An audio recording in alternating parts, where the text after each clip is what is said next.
어젯밤 9시까지 전국에서 무려 15만 명을 넘는 확진자가 나왔습니다. 서울에선 처음으로 4만 명을 돌파했는데요.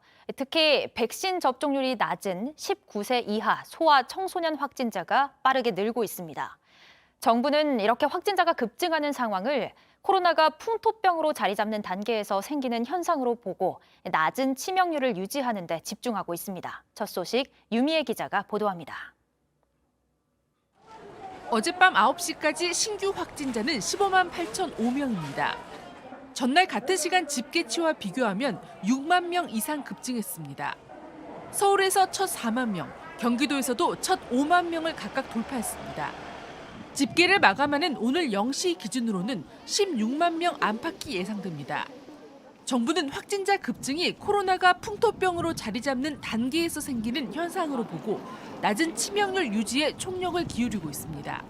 풍토병적인 관리 체계로 전환하기 시작한 초입 단계가 되겠습니다. 최종적으로는 오미크론도 다른 감염병과 같은 관리 체계로 이행할 수 있을 것입니다. 이런 가운데 백신 접종률이 낮은 18세 이하 소아 청소년에서 확진자가 빠르게 늘고 있습니다.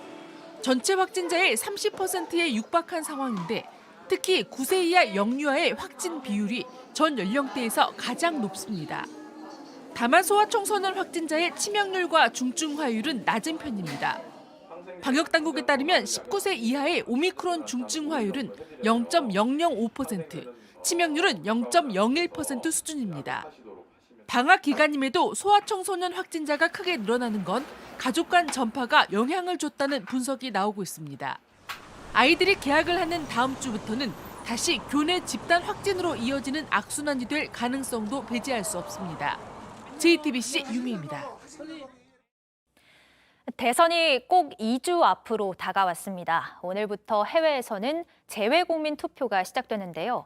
각 후보들이 재외국민을 향해 지지를 호소한 가운데 오늘도 전국에서 유세전이 치열합니다.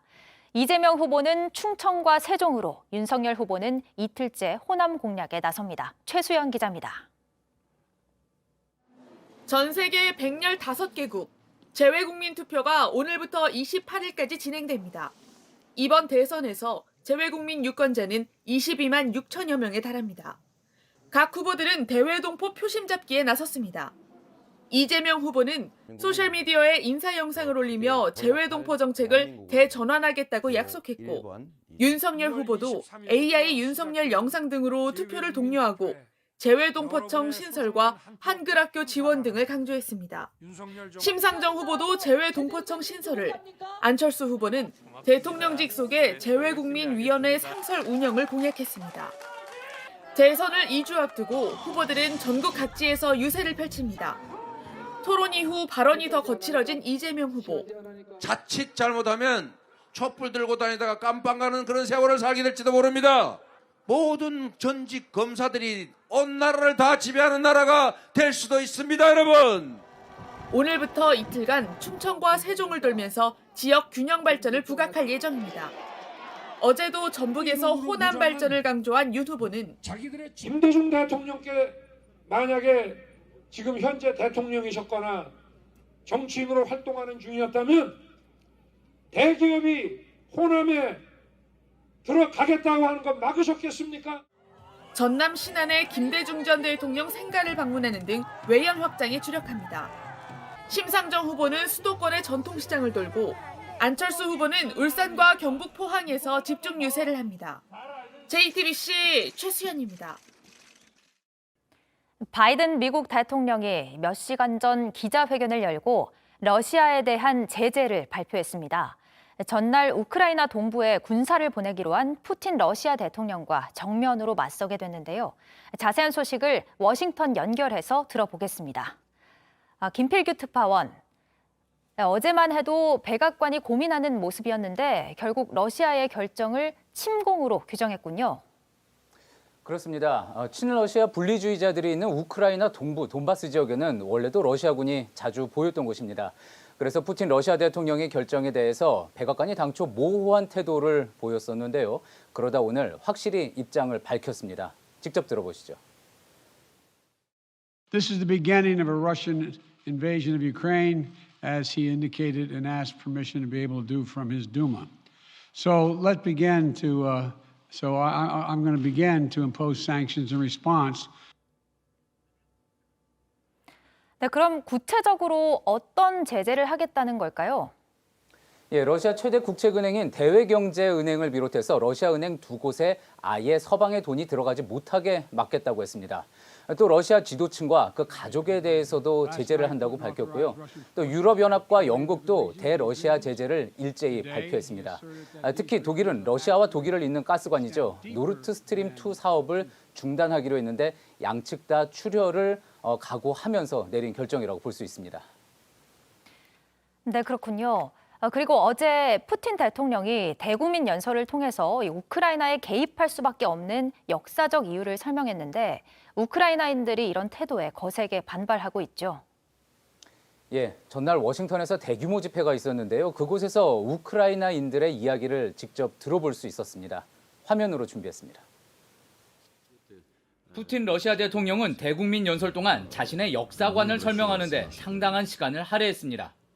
Итак, начну с того, что современная Украина целиком и полностью была создана Россией. Точнее, большевистской, коммунистической Россией. Этот процесс начался практически сразу после революции 1917 года. 우크라이나는 단순한 이웃이 아니라 역사적, 정신적으로 같은 뿌리라고도 했습니다. 그간 주장해온 바를 다시 꺼내놓은 건데 전날 워싱턴 집회에서 만난 우크라이나인들의 생각은 전혀 달랐습니다. Before it was the Soviet Union, and Ukraine always were an independent country, and we were taken by communists, by Bolshevik in 2000. 푸틴의 역사관도 비판했습니다.